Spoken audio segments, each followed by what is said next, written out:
Ever looked at a map and thought, which one of you beautiful little squiggles is going to chew me up and spit me out this time? Finding the perfect trail isn't luck.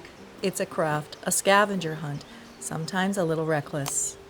Today, I'm pulling back the curtain and showing you exactly how I find trails you'll never see on Instagram. Buckle your boots, it's about to get rugged.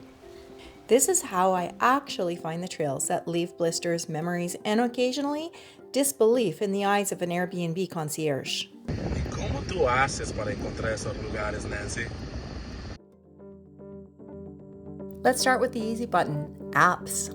I use Gaia GPS for topographic scouting, all trails to get a feel for trail popularity, and Far Out for long-distance routes like the CDT or PCT.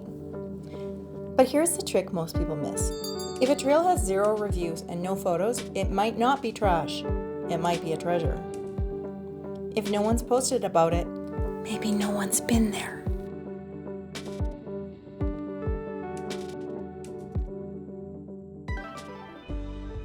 When I get to a new area, I open maps.me. This thing is like a treasure map scribbled on the back of a napkin by a cryptic hiker with no sense of scale or contour. Sometimes it's a shortcut. Sometimes it's 7 hours of bushwhacking and regret. I once followed a shortcut I found on maps.me. It climbed 2 mountains and featured more drama than a season of The Bachelor.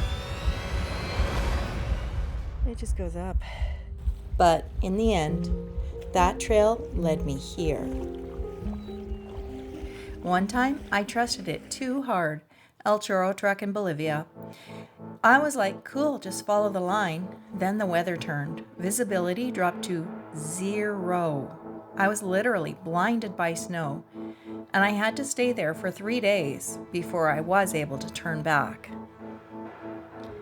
I came back 3 weeks later, clearer skies, better prepped, and it was one of the most breathtaking trails I've ever done. Next up, the black hole of productivity, Google search. Sometimes I just start typing things in like Wild Hike Hot Springs, Montana, or Abandoned Ranger Station Trail, North Dakota. And 45 minutes later, I found a 1978 trail report on a Forest Service PDF written in Comic Sans, and that's where the gold is. This one takes guts and humility, a lot of it. I walk into a cafe or bar and just start asking questions. Try this. So I'm here with my new friend Terry. Hi. Salute. Terry, do you know any trails around here that the locals usually avoid? Then pause, smile, and let the magic happen. You'll never find them on the map here. Awesome. Nothing beats boots on the ground intel, whether it's a guide, a cook, or a lady selling oranges on the corner. If they hike, they know. Locals are the keepers of trail lore. Sometimes they'll lead you straight to paradise. Other times, thanks, Bob. The best trail advice comes from people who've sweated, swore, and stumbled their way through it. If you've got friends who hike, mine them for trail beta like you're panning for gold. If a friend says, I almost died, but you'd love it, I pack my bag immediately. Whenever I can, I always stop at ranger stations. I walk in asking for a map and come out like I just robbed the cartography aisle at REI. This one has a trail to a hidden lookout. This one, natural hot spring. This one, no trail at all, just dots and a warning.